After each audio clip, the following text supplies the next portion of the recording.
Olá, amigos e amigas, boa tarde. Oi, gente, boa tarde. Uma jovem de 24 anos foi esfaqueada pelo ex-marido quando foi buscar a filha de 3 anos. A criança estava com o pai. Suzy Faria traz agora ao vivo os detalhes pra gente. Suzy, teve mais gente ferida aí nesse ataque, né? Boa tarde pra você. Boa tarde, Bruna. Boa tarde, George. Boa tarde, amigos do TN. 3 pessoas.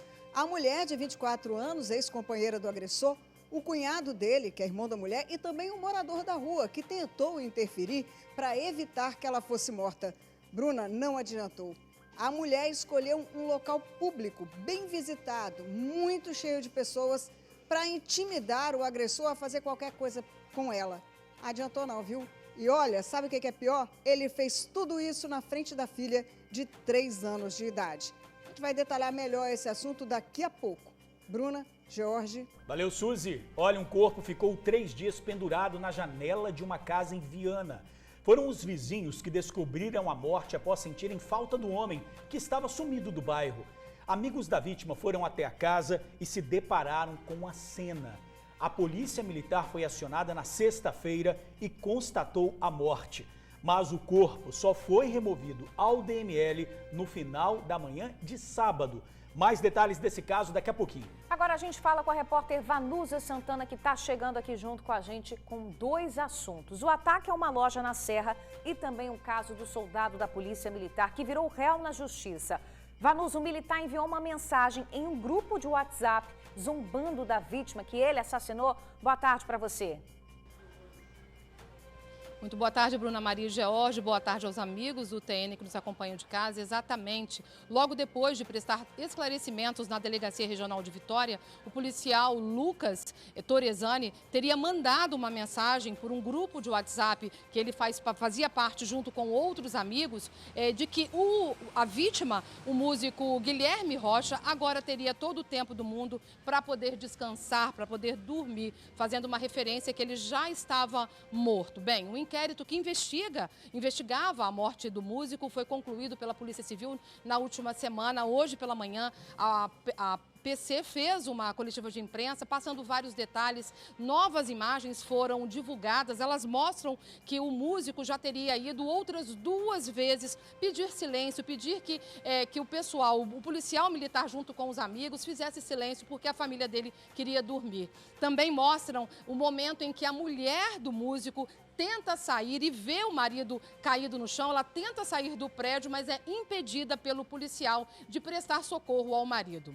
Bruno e George, eu também trago um outro destaque. Uma loja no centro da Serra foi incendiada nesse final de semana. Incendiada mesmo porque o incêndio foi premeditado. Um homem, as imagens mostram o momento em que um homem vestido de vermelho, com um capuz na cabeça, se aproxima da vitrine da loja que fica no centro da Serra. Ele joga uma pedra, consegue quebrar ali a vitrine e na sequência ele joga acetona, uma garrafa de acetona e ateia fogo. Logo depois ele sai correndo da loja e deixa para trás um prejuízo grande. Na manhã de hoje a gente foi até esse estabelecimento. Daqui a pouquinho eu vou trazer mais informações sobre esses 2 destaques, Bruna Maria e George. Isso é normal não, hein? Tem que investigar isso daí, tem coisa aí por trás. Valeu, Vanusa.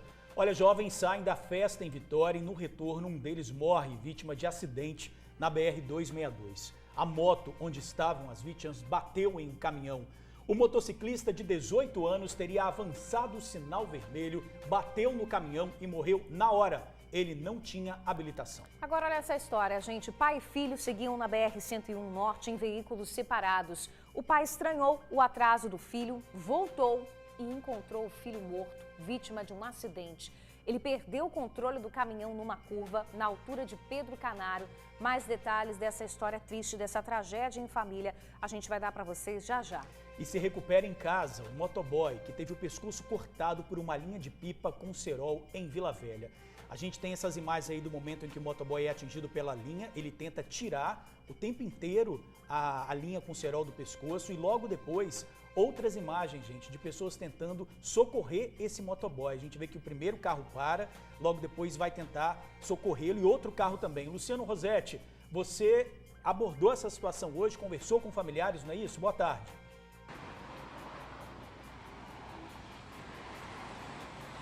Exatamente, meu amigo Jorge, boa tarde para você, para a Bruna, para todos que nos assistem. A gente vai conhecer daqui a pouquinho a história do José. Como você já contou, né, só para refrescar a memória aqui do povo que nos assiste, ele estava passando, né, no dia 4, no último dia 4, ali em Vila Velha, voltando para casa. Ele trabalha como motoboy por aplicativo. Ele teve o pescoço cortado com uma linha com cerol. Ele ficou 8 dias só na UTI. Foram 9 dias no total, né? 8 somente na UTI. E para quem ficou entre a vida e a morte com o pescoço aberto e você vê a pessoa falando, rindo, brincando, ó, vou dizer para vocês, viu? O cara nasceu de novo. Daqui a pouquinho eu volto com todos os detalhes dessa super história para você ver. Imperdível, Luciano. Obrigada aí pelas informações. E, gente, os capixabas, né, começaram aí a semana com um tempinho mais frio, o clima ameno. Você tá vendo imagens agora ao vivo, uma vista aí da nossa terceira ponte. Tempo, nesse momento, está aberto, a gente vê algumas nuvens ali, poucas, mas o tempo está super aberto e tem previsão de chuva, mas por toda a faixa leste do Espírito Santo. Nas outras áreas aqui do estado não tem expectativa de chuva, segundo o Incaper, não. Agora imagens ao vivo da Ilha do Príncipe, céu azulzinho, azulzinho. É que foi aquela chuva no sábado, né? Não Choveu é? a madrugada inteira, mas de manhã no domingo Pois já tem sol. Já abriu o sol. Falando em tudo de bom, em tempo bom, a cidade de Milhões, vamos falar, gente, saiu para um sortudo, ou seria uma sortuda, Será? de Guarapari. Oh, meu O Deus. prêmio de nada mais, nada menos, 51 milhões de reais da Mega Sena. Detalhe, sozinho, tá? Uma aposta simples, feita pela internet. Começou a semana bem, o novo ou a nova milionário ou milionária. E a gente já pede, vai fazer uma invejinha pra gente, dá um print aí, dá um print no cartão. Pode Não tirar é? o seu nome, dá um print, manda pra gente aqui, pra gente saber que realmente foi você que ganhou. É isso aí. 997922530, eu quero ver, pra pegar um pouquinho de sorte. Será que essa pessoa vai mandar o cartão pra gente? Será? Pode até ver também ali, né, os números que marcou. Normalmente eles divulgam, mas vamos ver ali pra confirmar. Manda, Né? não precisa se identificar não. É isso aí, olha só, não sai daí não, que o TN1 volta já já, agora meio-dia, 7 minutos, a gente já volta. De volta com o TN1, gente, hoje cedo, olha só o que aconteceu ali, né, no viaduto de Carapina, nas obras. O motorista perdeu o controle, bateu ali na obra do viaduto de Carapina, na Serra, praticamente entrou ali no meio dos andaimes, né? Esse condutor atingiu a estrutura metálica que sustenta parte dessa estrutura, vamos ver. A pancada foi violenta. O veículo perdeu o controle na reta do antigo aeroporto e foi parar no emaranhado da estrutura metálica que sustenta partes da obra. O motorista de 21 anos só conseguiu sair pela porta traseira do carona. As outras ficaram travadas na colisão. A vítima estava sozinha no carro. Disse que voltava de Vitória após concluir o trabalho como motorista de aplicativo. Acabou dormindo ao volante e só acordando após a colisão. Ele sofreu pequenos arranhões e lesões aparentemente leves. Foi socorrido pelo SAMU. O susto foi grande. Funcionários da obra que chegavam para trabalhar observavam o dano causado pelo acidente. A engenheira responsável pela obra garantiu que a colisão do veículo não afetou a estrutura do viaduto. Na verdade, a única coisa que foi afetada é justamente essa estrutura de metal, aonde esses profissionais ficam para continuar a obra ali dessa montagem. Mas o que eles estão fazendo agora é exatamente isso, retirar toda a estrutura para remontar com segurança. Afinal de contas, como vocês podem ver, o que segura agora elas, olha, é o carro que está ali. E para ele sair, de acordo com a engenheira, vai ser necessário retirar toda essa estrutura que está montada ali. O trânsito no local não chegou a sofrer qualquer alteração. A estrutura afetada já estava sendo desmontada. Que susto. Então, confirmando, a estrutura do viaduto não foi danificada, só ali a estrutura de metal mesmo. O trânsito não precisou ser interrompido no local. Agora o flagrante de um ato de pura maldade e vandalismo na Serra. O homem passa aí pela rua, quebra o vidro de uma loja e tenta incendiar o local, gente. Pode até parecer exagero, né? Mas o prejuízo para o comerciante chega pelo menos a R$15 mil. Vamos conversar com a Vanusa Santana, que está com esse assunto. É com você, minha amiga. Pois é, né? Imagens assim que deixam a gente muito triste, né? E bastante assustados estão tanto as pessoas que trabalham nessa loja quanto os proprietários. A gente foi até esse estabelecimento que fica no centro da Serra. Esse ataque aí criminoso aconteceu nesse final de semana. A loja estava fechada, foi durante a madrugada. O homem passa ali, acaba quebrando o vidro da vitrine, né? E aí ele ateia fogo e foge. A gente foi hoje de manhã lá no centro da Serra para poder trazer para vocês uma reportagem que nós preparamos. Vamos acompanhar agora. É madrugada de domingo, o homem encapuzado de casaco vermelho se aproxima da loja no centro da Serra. Ele pega uma pedra e lança contra a vitrine. Como o vidro continua intacto, o suspeito apanha a pedra e joga novamente. O vidro é quebrado. O criminoso então joga um líquido dentro do estabelecimento e ateia fogo. Na sequência, ele foge. A loja fica na principal avenida, aqui no centro da Serra. O líquido usado para poder inflamar aqui o fogo dentro do estabelecimento foi essa garrafinha aqui, ó, de acetona. Ele jogou aqui dentro, então, e ateou o fogo. O prejuízo só não foi maior porque o dono do estabelecimento conseguiu ver de casa, por meio das câmeras de vídeo monitoramento, que a loja estava pegando fogo. Ele desceu, pediu ajuda de um familiar e então eles conseguiram conter as chamas aqui, ó, com esse extintor de incêndio. Mas mesmo assim o prejuízo para o dono aqui da loja ficou grande, porque aqui, ó, nesse vago aqui, tinham vários vestidos, roupas, outros tipos de roupa pendurados. Todos foram queimados. Quando eu cheguei aqui, estava com muito cheiro de fumaça. Isso porque já tinham dado uma arrumada, já tinham tirado, né, um prejuízo maior, os vestidos que haviam queimado, já tinham colocado essa tela, o paliativo. E muito cheiro de fumaça. Quando ele me mandou o vídeo pela manhã, eu fiquei assim, uns 2 minutos chocada, sem ter reação nenhuma, pela maldade que houve. Dezenas de vestidos foram queimados. O teto da loja foi chamuscado pelas chamas. Após colocar fogo, o criminoso correu por essa rua. Como era madrugada, ele não teve dificuldades para escapar. O proprietário do estabelecimento não quis gravar entrevista, mas ele contou que o prejuízo ultrapassa R$15 mil.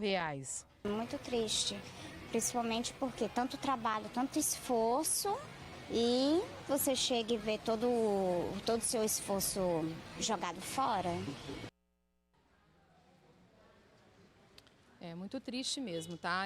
Tá todo mundo muito assustado lá na loja, tanto os funcionários quanto a proprietária, o proprietário. Ele registrou um boletim de ocorrência e se alguém agora em casa estiver vendo essas imagens, né, e puder reconhecer essa pessoa, de repente é uma pessoa que anda aí pelo centro da Serra, pode ligar para a polícia, pode ligar 181, anonimato é garantido, viu, Bruna e George? Pois é, absurdo mesmo, prejuízo aí para a pessoa que está todo dia trabalhando. Agora, né, será que tem uma justificativa para fazer isso? Se é que tem, será que era uma pessoa conhecida ou foi puro vandalismo, pura maldade mesmo, né? Vai saber. Vanusa, você questionou isso com a polícia, se tinha endereço certo isso daí? Em relação à loja, George? Que a loja é isso? A polícia falou alguma coisa sobre isso? A gente entrou em contato, pedimos nota, né? A Polícia Militar mandou prontamente, falando realmente que uma loja tinha sido incendiada, que o incêndio, as câmeras de vídeo monitoramento ali flagraram o momento que uma pessoa, um homem no caso, ateia fogo, ele quebra a vitrine e ateia fogo. A Polícia Civil a gente ainda aguarda para saber se realmente existe algum suspeito já, se está sendo investigado a participação de algum conhecido nesse caso que realmente trouxe um prejuízo e também terror para os moradores, para esses funcionários e para esses dois donos dessa loja que existe há 12 anos no mesmo endereço e nunca havia acontecido coisa parecida, viu, George e Bruna? Eu não acredito em vandalismo assim, depois que a gente vê essas imagens, acredito que realmente tenha algo por trás desse ataque aí que a polícia precisa investigar. Com certeza. Obrigada, Vanusa, pelas informações. Até daqui a pouquinho. Olha, 6 pessoas morreram em um grave acidente na Bahia depois de baterem em um ônibus que saiu do Espírito Santo. O coletivo da aviação Águia Branca saiu de Vitória com destino a Itabuna. Quando passava entre os municípios de Camaquã e São José da Vitória, o carro de passeio invadiu a contramão e bateu de frente com um ônibus. O veículo estava lotado. Os ocupantes voltavam de uma festa. 6 pessoas morreram e uma foi socorrida em estado grave. A aviação Águia Branca lamentou o acidente e disse que uma equipe de apoio foi enviada imediatamente ao local para prestar o auxílio necessário. Os passageiros e o motorista não se feriram e seguiram viagem em outro ônibus. No ônibus, ninguém se feriu também. A aviação Águia Branca lamentou o acidente e disse que enviou outro coletivo para que motorista e passageiros seguissem essa viagem. Desde o primeiro momento, a empresa forneceu todas as informações para a apuração das causas do acidente. A polícia investiga o caso, uma tragédia em Bruna, 6 mortos. 6 pessoas mortas, muito triste mesmo. Olha, gente, vamos mudar um pouquinho de assunto, porque é o seguinte, o motoboy que teve o pescoço cortado por uma linha de pipa com cerol já está em casa. Um milagre. A gente vem acompanhando esse caso que aconteceu no começo do mês, a gente está acompanhando todos os detalhes e é realmente um sobrevivente aí, um milagre, né? Milagre mesmo, Bruna. Imagens aí, imagens novas, tá, gente? Do momento do socorro do José, que teve um corte profundo no pescoço, por pouco não perdeu a vida. E ele fez um alerta para o perigo das linhas de pipa com cerol. Vamos chamar o Luciano Rosetti, que fez essa reportagem. Luciano, boa tarde para você.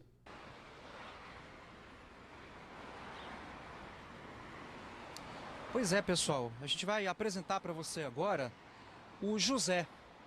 O José é aquele caso que a gente diz no popular, né? Ele nasceu de novo. Não tem o que dizer, não. O cara nasceu de novo. Ele teve uma outra chance na vida, né? O que é que aconteceu? Ele é o motoboy que teve o pescoço cortado, como a gente mostrou, né? Por uma linha com cerol, no último dia 4, em Vila Velha. Ele é um motoboy por aplicativo, tinha acabado de fazer a última entrega dele, estava voltando para casa quando o acidente aconteceu. 2 pessoas, né? 2 motoristas, um homem e uma mulher, pararam próximos a ele e prestaram socorro. A gente vê nas imagens que o primeiro cara que para ali, ele fica desesperado. Ele sai do carro, tira a camisa do próprio corpo e enfaixa o pescoço de José, onde estava o ferimento. Depois para um outro carro, um carro branco. É uma mulher que leva José para o Hospital Antônio Bezerra de Faria, que é o hospital mais próximo ali da região. Esses 2 personagens, eles simplesmente salvaram a vida do José. Se eles não tivessem prestado socorro naquela hora, ele teria morrido. Ele ficou com o pescoço aberto, todo mundo viu a imagem, né? O drama danado que ele passou. Ele ficou 9 dias internado no hospital, sendo 8 na UTI. Passou por 3 procedimentos cirúrgicos, ficou entre a vida e a morte. E ver o José hoje, rindo, conversando, brincando, a gente não tem o que dizer, né? O cara nasceu de novo. Vamos conhecê-lo melhor na reportagem que Bruno Passos e eu fizemos. Vamos lá. O corte foi de 10 centímetros, praticamente de fora a fora no pescoço. José Cordeiro Lima se considera um sobrevivente. Tive mais de 10 centímetros de corte e rasgo, imagina. Pegou daqui e veio até aqui assim, ó. Se bobear tem uns 12 centímetros, 13. Eu não esperava que ia ser esse corte todo, entendeu? Para mim era um cortezinho simples, normal. Lembrar o que aconteceu com José é de dar arrepios. Além de metalúrgico, ele trabalha como motoboy, faz entregas para um aplicativo de refeições. No último dia 4, por volta de 3 horas da tarde, ele estava voltando para casa depois de ter feito a última entrega do dia. Era um domingo e José resolveu passar por essa rua no bairro Ilha dos Aires, em Vila Velha, quando, sem perceber, passou por uma linha que estava com cerol. Mais à frente, a gente percebe que ele para a moto. Logo em seguida, um carro para também e o motorista sai desesperado para socorrer José. Ele tira a própria camisa do corpo para cobrir o ferimento do pescoço. Segundos à frente, outro veículo para. Era uma mulher que estava dirigindo. Foi ela quem levou o motoboy para o hospital. Ele foi socorrido para o Antônio Bezerra de Faria, no centro. A anteninha é muito importante para as motos, entendeu? Nós temos que ter uma fiscalização redobrada sobre esse assunto. Por quê? Porque quem é o culpado não é quem solta a pipa. O culpado é quem vê o cara soltando a pipa no lugar errado. Tem os lugares próprios. José ficou 8 dias na UTI e 1 na enfermaria. Cheguei consciente no hospital, os médicos olharam a minha situação, aí eu desmaiei. Aí na hora que eu acordei, já estava lá, graças a Deus, na UTI, costurado e naquela processo de recuperação. Além do corte super profundo no pescoço, ele teve lesões na traqueia e na cervical. A equipe médica fez 3 procedimentos ao mesmo tempo. cirurgia geral, cirurgia vascular e outra torácica. Foi dias de angústia, porque um dia estava de um jeito, outro dia estava de outro, mas assim, sempre crendo na recuperação dele, né? E graças a Deus hoje ele está em casa, né? Se recuperando, claro que é um processo, né? Mas a gente crê no 100% da recuperação dele. Na próxima quarta-feira, depois de amanhã, José vai passar por uma consulta aqui no Hospital das Clínicas em Vitória para dar início à nova fase do tratamento. Ele vai realizar exames específicos para acelerar a recuperação. José tem 47 anos. Nos últimos 3, trabalhou como motoboy para complementar a renda da família. Você deve estar se perguntando se ele vai ter coragem de voltar a trabalhar como motoboy, né? Bom, acho que essa decisão já está tomada. Jamais, não quero. Nem eu, nem meus filhos. Vou procurar outra área que eu possa substituir a área de entregador para deixar meus familiares mais tranquilos.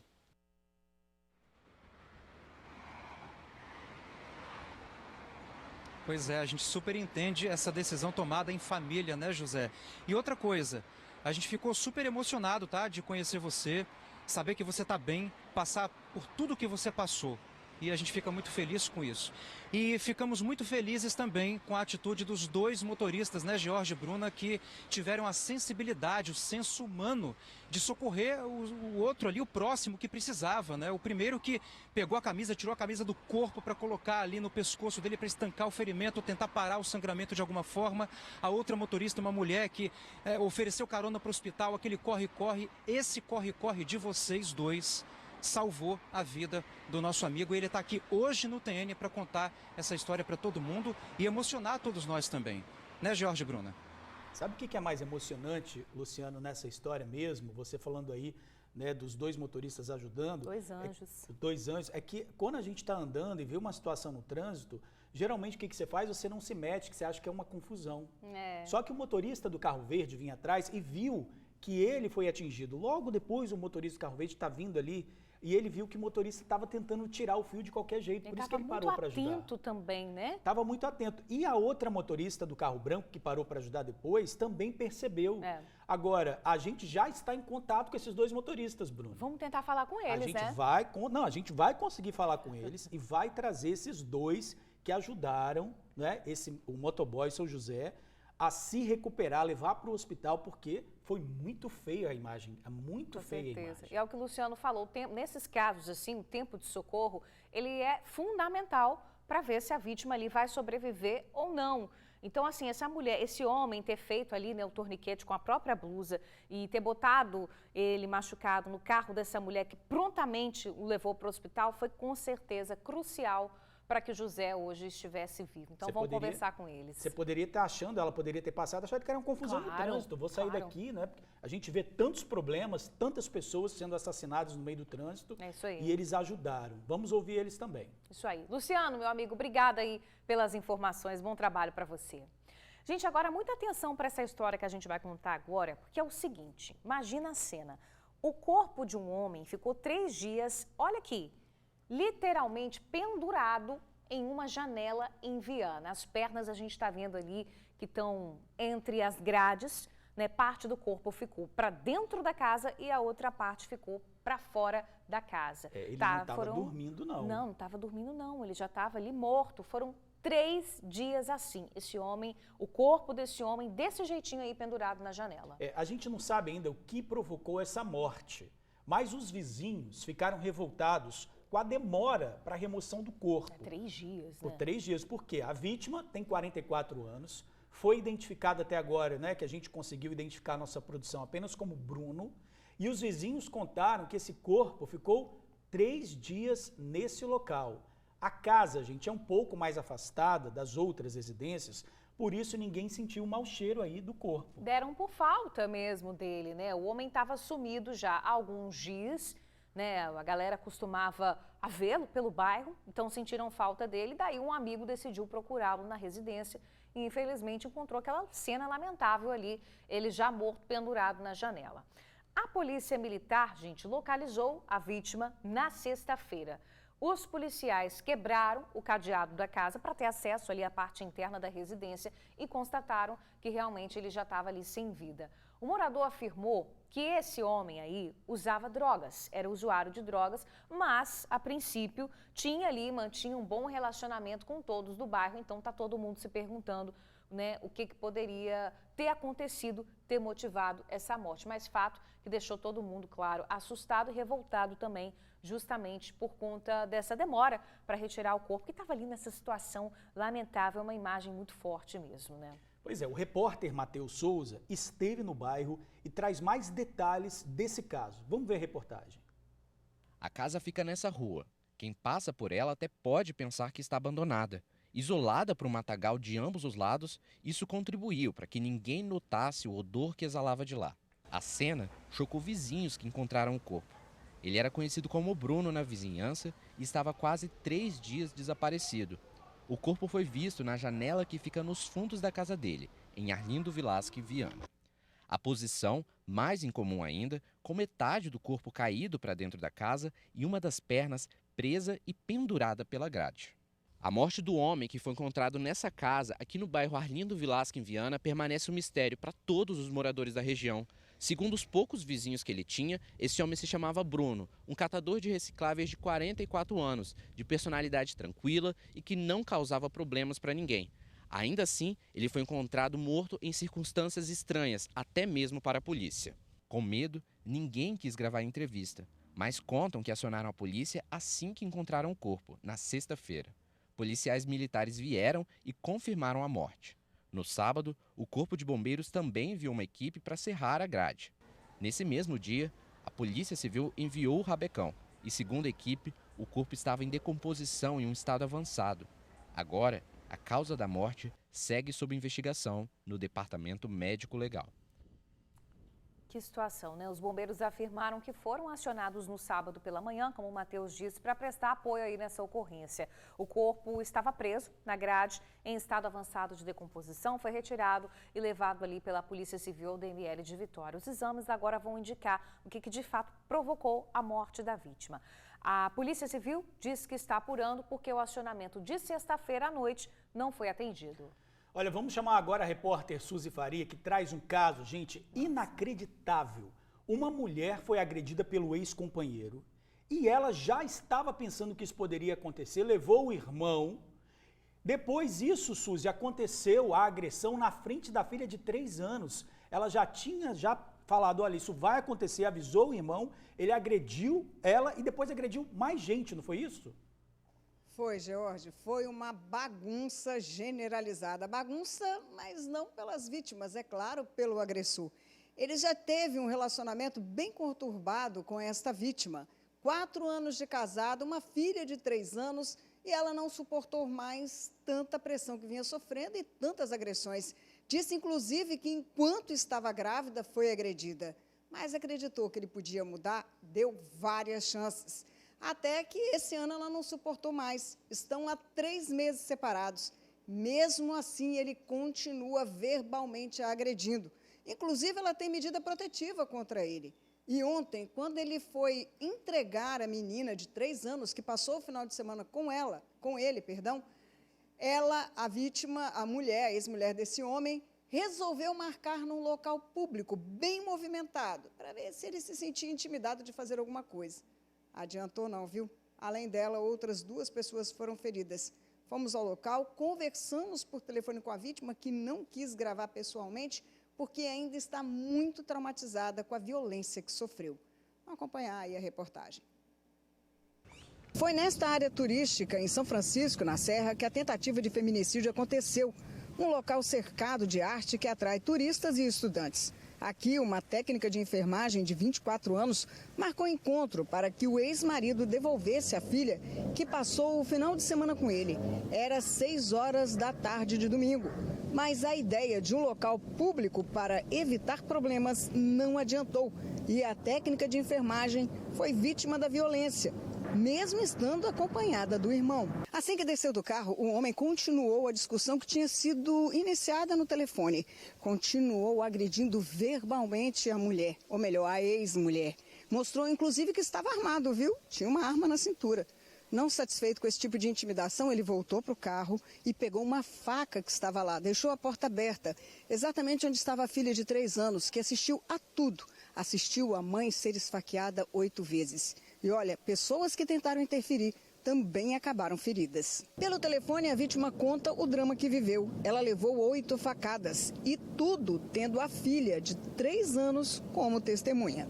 Eu achei que fosse morrer. Nossa, foi uma cena de horror. Ele chegou, acho que ele achou que estava preparando alguma coisa para ele. Ele foi, voltou várias vezes, ficou olhando como é que tava e falou, cadê o pessoal? Eu sei que você não tá sozinha, eu sei. E aí nessa hora ele pegou e voltou no carro e pegou a faca, já tinha mostrado a arma para mim que estava armado.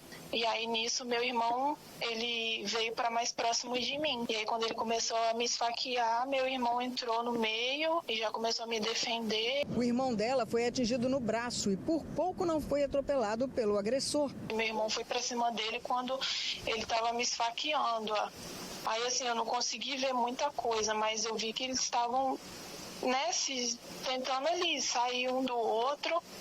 E aí nisso, depois de tudo isso, a gente saiu correndo, eu fui pro mato, caí no mato, e a gente desceu desesperado, foi tentar ajuda em vizinho, e nisso, depois a gente ficou sabendo que ele ainda ficou circulando por lá para tentar achar a gente de novo. Ele tentou atropelar seu irmão? Ele atropelou? Foi. Como que foi ele isso? Atropelou meu irmão. Pegou mais ou menos assim na quina, meu irmão falando pra mim, porque eu já tava lá na frente, já tava correndo. Pegou meu irmão assim de quina, meu irmão caiu e nisso ele tentou se esconder nessa hora que ele caiu, né? O terceiro agredido pelo ex-marido da técnica de enfermagem foi esse jovem. Morador local, ele não se intimidou e se juntou ao irmão da vítima para defendê-la. Tava com ele e a irmã dele esperando a sobrinha dele chegar. Aí o cara chegou brigando e partiu pra cima dele de faca. Aí eu fui lá ajudar. Aí acabei levando a facada no rosto. O homem fugiu do local levando a filha do casal de 3 anos e, de acordo com testemunhas, chegou a retornar para cá, dando voltas na área para tentar encontrar a mulher, que fugiu para o mato. Tinha ainda dentro do veículo a filha de 3 anos. A menina foi deixada depois na casa dos pais do agressor e está bem. A vítima está em local desconhecido, se recuperando das lesões. Pelo telefone, ela conta como foi o reencontro com o irmão, que tanto lutou para salvá-la. Quando eu vi meu irmão, a gente se abraçou, chorou, ele falou, minha irmã, achei que você ia morrer. Foi uma coisa, nossa, horrível, horrível. Eu espero que ele seja pego, seja preso, ou se ele se entregue, porque o que ele fez foi uma coisa que não dá para perdoar. Nossa, meu Deus, não dá. Pois é, o homem ainda não foi localizado. Quem tiver alguma informação, que ligue para a polícia para que ele seja preso. Afinal de contas, está todo mundo com medo do que ele possa fazer, já que, vocês viram, ele não se intimidou com o local onde foi marcado e fez o que fez. Graças a Deus, todos os feridos estão bem. George, Bruna.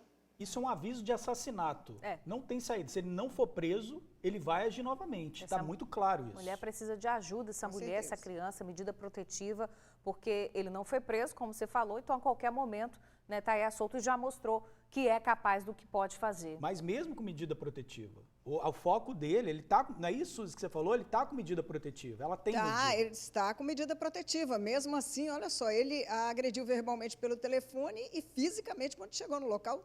Não se importou com os gritos, viu, da filha, que a todo momento dentro do carro pedia para, pelo amor de Deus, papai não matar a mamãe. Adiantou não, nem os gritos da filha. Tem que ser preso agora. Que absurdo. Suzy, obrigada aí pelas informações, minha amiga. Gente, agora o flagrante de uma prisão que aconteceu no bairro Feio-Rosa, na Serra. O vídeo foi feito por um morador que acompanhou ali toda a ação. Um grupo de 4 policiais contém um homem na calçada. Mesmo já imobilizado, um dos PMs dá chutes na cabeça do rapaz. Essa atitude aí do policial chamou a atenção de quem estava acompanhando a cena. Na opinião dos moradores, os moradores relataram que houve excesso por parte deste policial militar. A polícia já está ciente e disse que vai apurar o caso. Era de manhã cedo quando um bandido invadiu uma casa e fez uma festinha enquanto a família dormia em Cariacica. Ele agiu rápido, tá, gente? A audácia foi tanta que ele quebrou o cadeado e levou até pacote de fralda. Era por volta de 6h15 da manhã deste domingo quando o homem aparece. Ele vai até a entrada da residência e faz movimentos com a cabeça como se estivesse procurando onde está a fechadura. Quando encontra, ele coloca a mão por dentro da grade do portão e força o cadeado. Em seguida, continua olhando para dentro da casa. O homem leva uma sacola nas costas e continua zanzando para lá e para cá, observando. Por fim, ele decide entrar pelo portão da garagem. A residência fica no bairro Mata da Praia, em Cariacica. A ação é bem rápida, dura cerca de 5 minutos. As imagens mostram um ladrão levando uma bicicleta, mas ele também furtou um celular, uma carteira e, por último, um pacote de fraldas. Na casa estavam uma mulher de 22 anos que está grávida, o marido dela e a filha do casal de 2 anos. Todos estavam dormindo no momento da ação criminosa. Meu marido acordou de manhã, foi pegar o celular dele no berço da minha filha e não achou.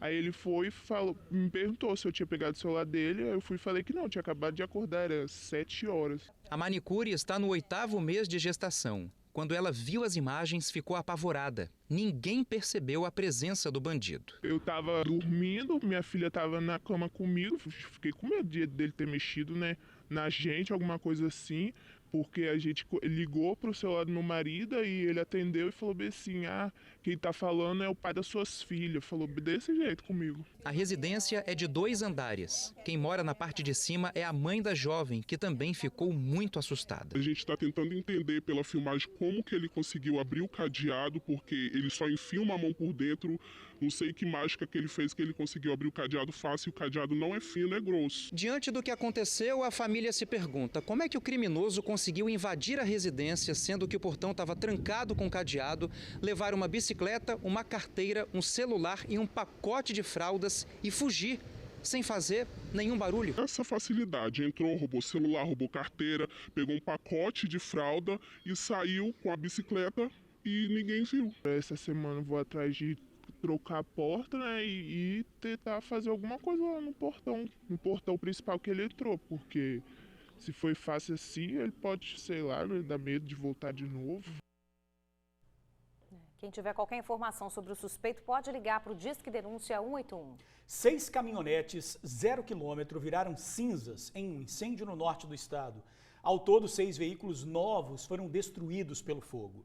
O incêndio aconteceu no pátio de um posto de combustível às margens da BR-101 em Linhares. A carreta estava estacionada quando as chamas começaram. Os funcionários do posto acionaram os bombeiros e o incêndio foi controlado. Apesar do prejuízo, ninguém ficou ferido. Ainda não se sabe o que provocou o incêndio. Agora a gente fala de uma baita tristeza na BR-101 Norte. Gente, pai e filho estavam seguindo na rodovia em veículos separados, até que o pai estranhou a demora do filho, não estava mais vendo o filho pelo retrovisor. Tainara Nascimento, ao vivo aqui com a gente, para contar mais detalhes desse caso. Boa tarde para você, Tainara. Boa tarde, Bruna e George, também para o pessoal de casa. O acidente por si só já é muito triste, né? A gente confere aí as imagens da cena que ficou. Agora imaginar o pai voltando e encontrando o filho nesta situação, preso às ferragens, já sem vida, chega a ser terrível, não é mesmo? Agora, para o pessoal de casa entender, o acidente aconteceu ali na BR-101 Norte, em Pedro Canário, na tarde de ontem. Esse homem, essa vítima, é de Sergipe, se chama Simon Fernando Alves de Andrade. Ele tem 22 anos. Ele estava neste caminhão carregando placas de granito, caminhando ali pela BR-101 até o destino. Na frente, o pai estava em um outro veículo, sempre acompanhando ali o filho pelo retrovisor. Quando o pai percebeu que o filho assim perdeu de vista, né, não estava mais avistando o filho, ele voltou para ver o que tinha acontecido. Deve ter imaginado várias coisas, né? Mas aí ele chegou ao local, retornou e o que ele menos imaginava de fato aconteceu. Encontrou o filho ali morto, já preso às ferragens. A gente confere nas imagens que é uma curva e é isso que a Polícia Rodoviária Federal afirma. Que provavelmente ele estava em alta velocidade e aí perdeu o controle nessa curva, bateu na lateral, tombou com o veículo e aí acabou evoluindo a óbito. Mas ainda não dá para ter certeza da velocidade, porque o painel ficou totalmente destruído. E a Polícia Rodoviária Federal afirma que todo esse equipamento está a cargo da Polícia Civil, da perícia, que vai dizer o que de fato aconteceu. Mas aí fica essa imagem, né, essa triste imagem e esse relato desse pai a esses policiais, que a gente fica imaginando o que passou no coração dessa família, né, Bruna e George? Triste demais, tragédia mesmo. Obrigada, Tainara, pelas informações. Olha, gente, a polícia concluiu o inquérito do assassinato do músico Guilherme Rocha, morto por um policial militar dentro do condomínio onde morava em Jardim Camburi, na capital. Chama a atenção a frieza do soldado, né, e logo depois do crime. Num grupo de WhatsApp, gente, ele debochou da tragédia. Soldado é o atirador, o responsável por essa morte, por esse assassinato. Tá aí a foto dele. Vanusa Santana tem os detalhes agora pra gente. É com você, Vanusa. Exatamente, Bruna Maria. Logo depois dele ter deixado a delegacia onde foi ouvido, o policial militar teria mandou, na verdade, uma mensagem por meio de um grupo aí de conversa, fazendo brincadeiras acerca do problema que tinha acontecido no condomínio, uma vez que o músico Guilherme Rocha havia pedido para que eles fizessem menos barulho, justamente porque ele queria dormir. E a frase que ele fez, que ele mandou para esse grupo de WhatsApp, foi justamente de que se ele queria dormir, agora ele ia dormir eternamente. Aqui ao meu lado está o delegado Marcelo Cavalcante, que é titular da Delegacia de Homicídios de Vitória. Delegado, uma frieza danada, né? Muito boa tarde para o senhor. Boa tarde a todos. Uma frieza que, né, até a gente que trabalha há tantos anos com homicídio nos surpreende, né? Um desprezo pela vida humana. Mas o que a gente tem a dizer é que a Polícia Civil concluiu, né? Segunda-feira passada, dia 12, esse inquérito já foi denunciado, a denúncia já foi recebida pelo Poder Judiciário. Uma resposta rápida, em pouco menos de 2 meses, a Polícia Civil concluiu essa investigação. O autor, o Lucas, encontra-se preso preventivamente. O outro colega que efetuou aquele empurrão também foi denunciado e hoje em dia ele é réu e vai responder em liberdade tal crime.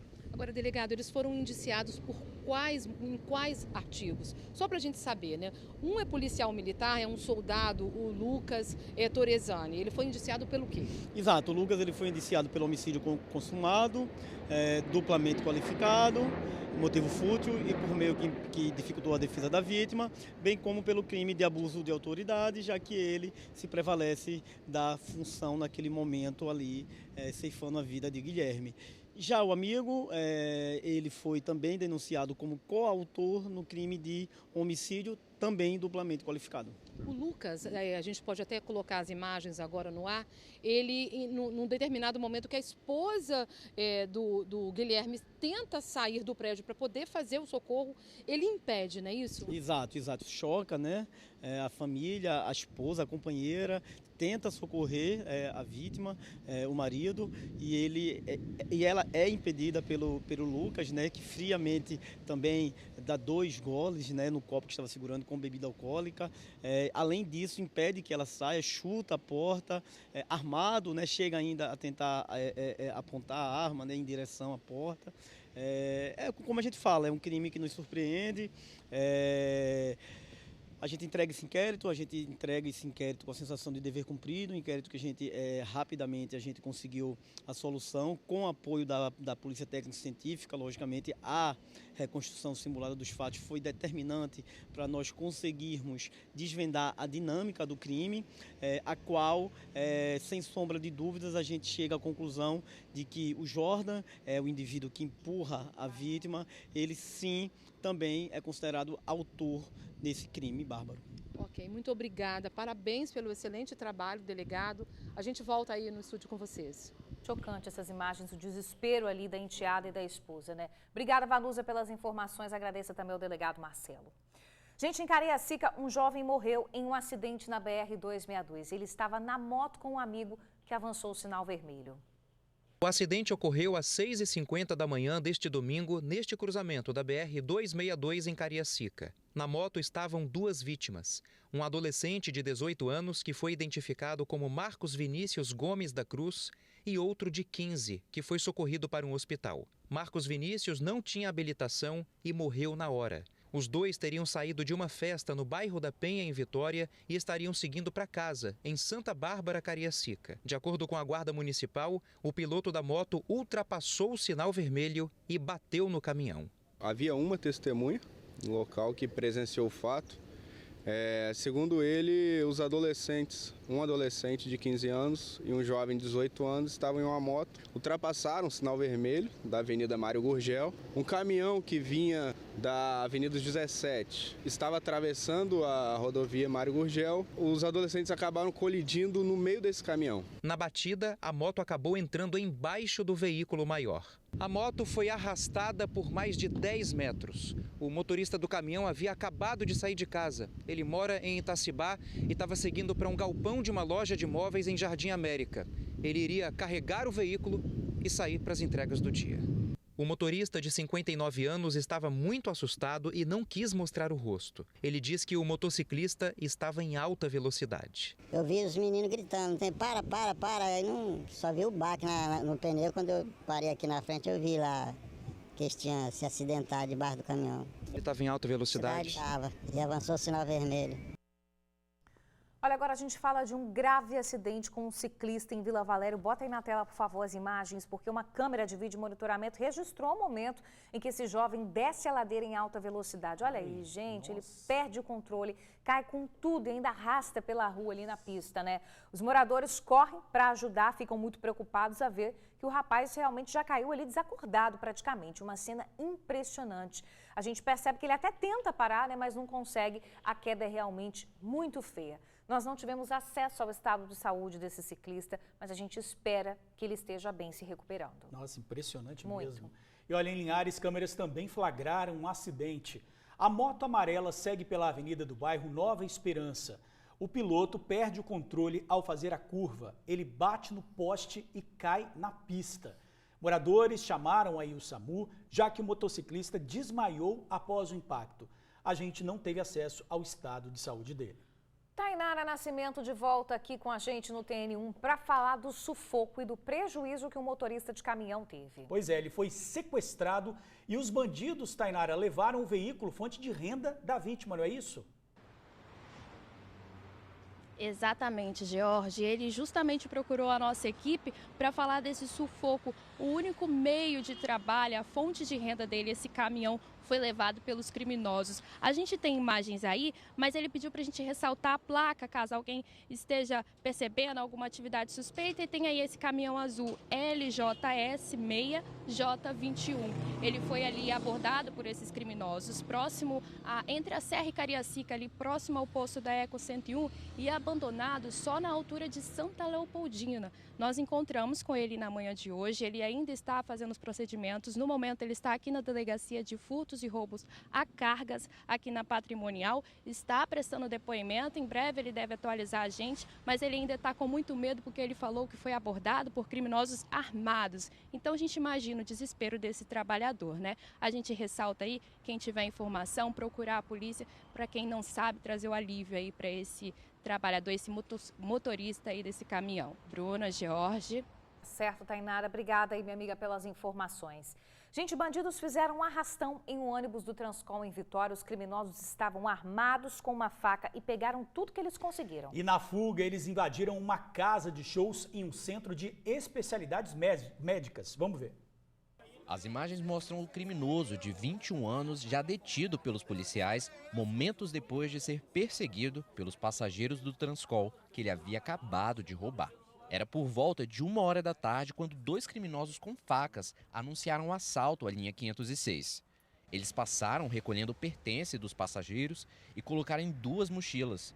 Muito abaladas com o susto, as vítimas tiveram receio de gravar a entrevista. Depois de cometerem o assalto, os criminosos desceram na subida da segunda ponte. Um dos suspeitos fugiu no sentido bairro Ilha do Príncipe. Já o outro correu no sentido Sambão do Povo. Mas quando ele estava na frente dessa casa noturna, ele mesmo com uma mochila nas costas, pulou o muro dela. Não o suficiente, ele pulou mais um muro e foi parar nesse centro de especialidades da Prefeitura de Vitória. Aqui, ele foi cercado por várias pessoas e por um guarda da unidade. Uma viatura da Polícia Militar que estava na Avenida Vitória foi até o centro de especialidade e prendeu o assaltante. O criminoso, esse rapaz de 21 anos, admitiu que cometeu o assalto para sustentar o vício em drogas. Na delegacia, uma das mochilas com os pertences dos passageiros foi recuperada. A outra teria sido jogada na água pelo criminoso em fuga. O suspeito foi autuado em flagrante por roubo e encaminhado ao presídio. Vamos falar agora, gente, de 15 anos de lei seca e, infelizmente, os acidentes envolvendo motoristas que bebem e dirigem embriagados continuam frequentes. Vamos falar com o nosso repórter Luciano Rosetti ao vivo da Praia de Camburi, onde a Guarda Municipal de Vitória está alertando para esse grande perigo no trânsito, né, Lu? É com você.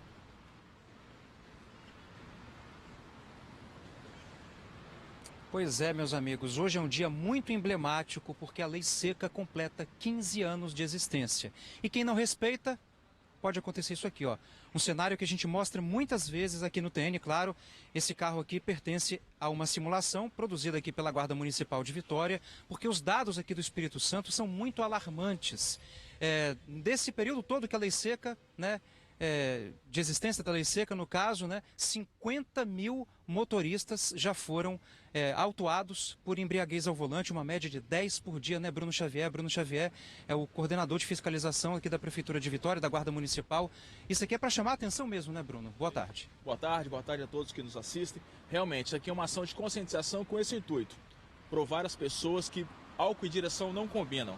Aquele velho clichê, mas infelizmente algumas pessoas ainda não se conscientizaram disso aí. Nós temos aí muitos acidentes em relação a álcool e direção.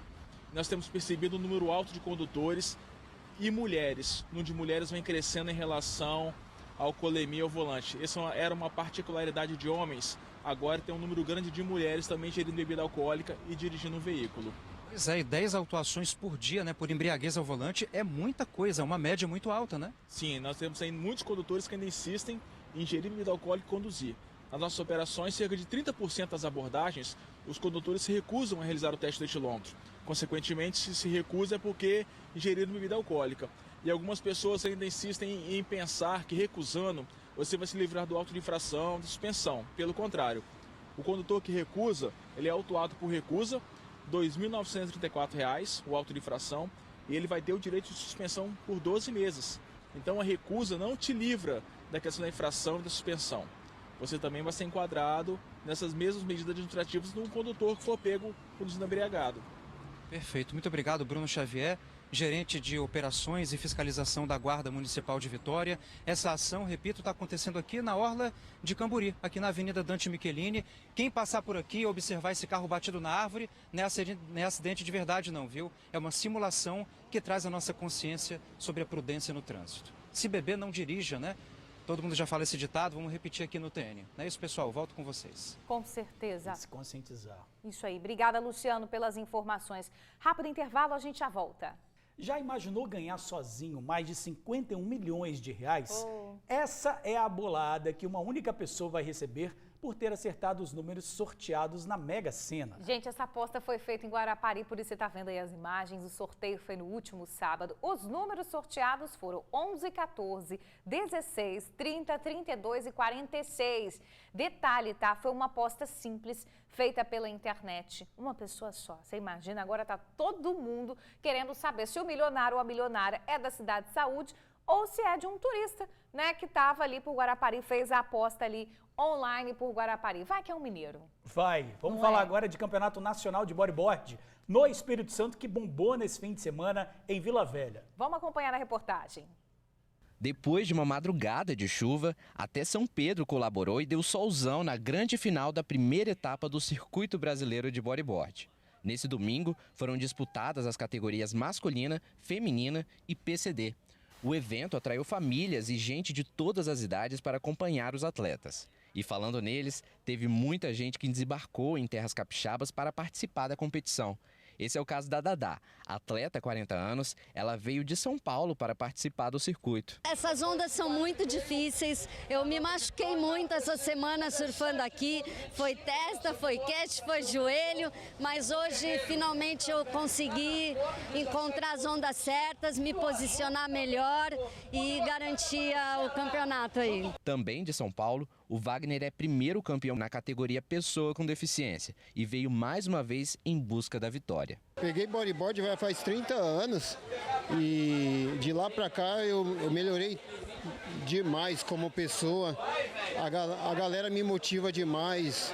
Eu me emociono, até peço desculpa novamente pela emoção, mas o bodyboard, além do esporte, para mim ele é uma religião. Mas o nosso estado também foi muito bem representado, viu? O João Paulo é morador de Boa Vista, em Vila Velha, e também volta para casa com mais uma vitória. Representar o estado, dentro do estado, e Vila Velha, e meu bairro ainda, é muito gratificante. Eu não sei nem o que falar, eu estou muito feliz. Mas esse título precisava ficar aqui. Sempre quando tem etapa aqui, alguém de fora consegue ganhar. A galera do estado não tem um bom desempenho. Mas essa etapa a galera veio treinando muito e todo mundo que estava ali era merecedor, mas acho que Deus quis que eu fosse campeão. O clima aqui é de concentração para quem vai competir na grande final do Circuito Brasileiro de Bodyboard e de descontração para quem pode simplesmente curtir. Na próxima semana, um novo evento ocorre no Rio e são mais 5 etapas até a grande final em outubro em São Conrado, no Rio de Janeiro. A gente está iniciando o circuito, um circuito de 6 eventos que vai rodar o Brasil todo. A gente está indo agora para Itacoatiara na semana que vem com a etapa profissional e logo na sequência, em julho, Paraná, Pontal do Paraná, recebendo também uma etapa inédita. Nunca aconteceu. E depois volta para o Espírito Santo, vai para o Rio de Janeiro, não para. O ano está pegando fogo para o bodyboard brasileiro e capixaba também, né? Valeu, gente. Tchau, até amanhã. Tchau, até amanhã. Boa semana.